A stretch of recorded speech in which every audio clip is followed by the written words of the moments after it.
Abu Bakr radiyallahu anhu warda, tous les matins, ba'da salat al-fajr, il partait en courant dans les rues de Médine et il rentrait dans une maison. Il restait pendant une période, il sortait couvert de poussière. Omar ibn al-Khattab, à chaque fois, il le surveillait, il dit, c'est pas possible. Pourquoi il rentre à chaque fois dans cette maison, il sort couvert de poussière? Une fois, 2, 3, 4, 5, 6. Omar, il a dit, je vais aller frapper à la porte dès qu'il sort et je vais voir c'est qui, qu'est-ce qui se passe dedans. Il frappe à la porte. C'est une femme qui ouvre la porte, aveugle, veuve, 3 enfants, en situation de difficulté, pauvre. Et il dit, Omar ibn al-Khattab, je frappe à la porte, il y a une personne qui est sortie de chez toi? Elle dit oui. Elle dit, tu connais? Elle dit non. Il dit, mais il vient pourquoi? Elle dit, tous les matins, il vient chez moi. Après Salat al-Fajr, il nettoie toute la maison. Il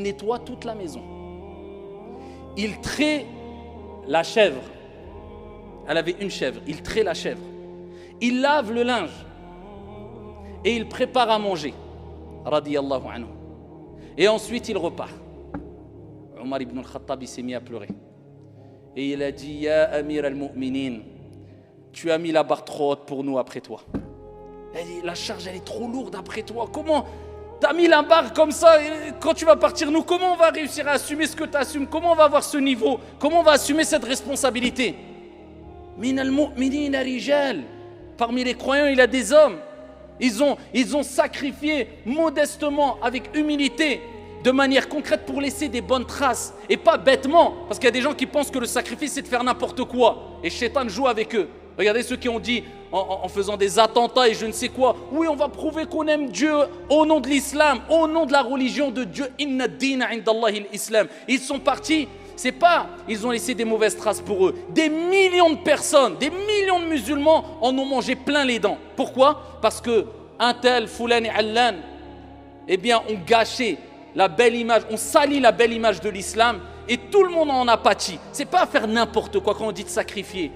C'est de faire les choses posément, intelligemment, dans ce qu'on est sûr que ça va être bénéfique, ça va faire rentrer la joie chez les gens, ça va laisser des bonnes traces, ça va nous permettre d'avoir une bonne réputation derrière nous quand on va mourir. Même les non-musulmans, certains parleront bien de toi, parce qu'ils te connaîtront comme quelqu'un de bon, quelqu'un d'honnête, quelqu'un d'utile. Et où sommes-nous par rapport à ces gens-là, billahi alaykum, jusqu'à ce que quelquefois on a l'impression que lorsqu'on doit aider quelqu'un, c'est un boulet, c'est un poids, ou alors aider la communauté musulmane comme si Dieu faisait la manche, hasha lillah. Allah, il a besoin ni de toi, ni de moi. Allah, Jalla wa ala, il crée et il choisit. Donc dis-toi bien que lorsque Dieu t'a utilisé dans le bien et tu viens en aide à ton frère ou à ta sœur, c'est qu'Allah, Jalla wa ala, t'a choisi. Parce que Dieu, il crée et il choisit. Et il ne va pas choisir n'importe qui. Quand tu travailles pour Dieu, pour une communauté, là on parle de venir en aide à une personne. Que dis-tu si tu viens en aide à une communauté ?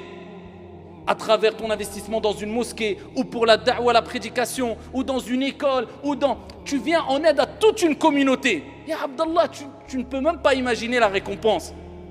Mais est-ce que toi, tu as compris que c'est Dieu qui t'a choisi? Et que lorsque toi, tu n'arrives pas à aider, tu n'arrives pas à participer, tu n'arrives pas à t'investir, c'est Dieu qui ne veut pas de toi. Tu ne te poses pas cette question-là en disant, et à te donner des fausses excuses, oui, mais j'ai ceci, j'ai cela. Si demain on te dit, dans 2 semaines, tu vas mourir, tu vas dire j'ai ceci ou cela. Tu vas faire tout pour donner un temps, en restant dans le juste milieu bien sûr, en gardant un temps pour ta famille, pour ton travail, mais un temps pour autrui, pour les gens, pour être bénéfique d'une manière ou d'une autre, pour la communauté de manière particulière et pour les gens de manière générale. Ainsi étaient les Sahaba qui ont compris que ça ne servait à rien de vouloir se donner à 100%, à fond, à 1000% pour la vie d'ici-bas, car peu importe ce que tu auras amassé dans cette vie d'ici-bas, le jour où tu vas sentir que tu dois quitter ce monde, pour certains, tout ce qu'ils ont amassé, c'est plus une souffrance qu'une joie. Parce qu'ils se disent, j'ai amassé tout ça, j'ai construit tout ça, des empires, des appartements, mais je vais partir. Donc tout ce que j'ai fait, en fait, ça ne m'appartient pas. Et il regarde sa richesse, et il est rongé dans son fort intérieur en se disant, je pars, je laisse tout ça, je ne pourrai pas profiter. Ma vie n'était même pas assez longue pour profiter de ça. Alors que celui qui a construit concrètement pour son au-delà, pose ton empreinte, qui a laissé son empreinte ici-bas, wallahi, il profitera de ce qu'il a laissé ici-bas par la réjouissance de l'œil et dans l'au-delà, parce que les gens le verront à travers ce qu'il a construit. Et je terminerai avec cela. C'est pour ça qu'Ibrahim alayhi salam, vous savez que quand il a demandé, il est en train de construire, élever les assises de la Mecca, de la Kaaba plus particulièrement, il demandait à son fils Ismaïl. Il lui disait, aide-moi, est-ce que tu veux m'aider dans le hadith? Il a dit, oui, je veux t'aider. Et il a aidé son père et il lui donnait des pierres. Regardez cette entraide. Il a été bénéfique, il a été utile. Il a aidé pour la construction de la Kaaba. Allah Jalla wa Ala a fait que ça soit enregistré, cet acte d'entraide dans le Coran qui sera lu et récité jusqu'à la fin des temps. وَإِذْ يَرْفَعُ إِبْرَاهِيمُ الْقَوَاعِدَ مِنَ الْبَيْتِ وَإِسْمَاعِيلُ رَبَّنَا تَقَبَّلْ مِنَّا إِنَّكَ أَنْتَ السَّمِيعُ الْعَلِيمُ. Et lorsque Ibrahim, élevait les assises de la Kaaba avec qui? Avec l'aide de Ismaïl. Et maintenant, ils ont laissé une trace derrière eux? Oui, ils ont bien investi. Ils ont été utiles ou pas? Il a été utile pour son père et ils ont été utiles pour qui? Pour les milliards de personnes qui ont fait tawaf hawla al-Kaaba et qui vont faire jusqu'à la fin des temps. Et c'est pour ça qu'on regarde la Kaaba, elle témoigne pour Ibrahim et Ismaïl. Parce qu'à chaque fois que tu regardes la Kaaba, tu penses à qui?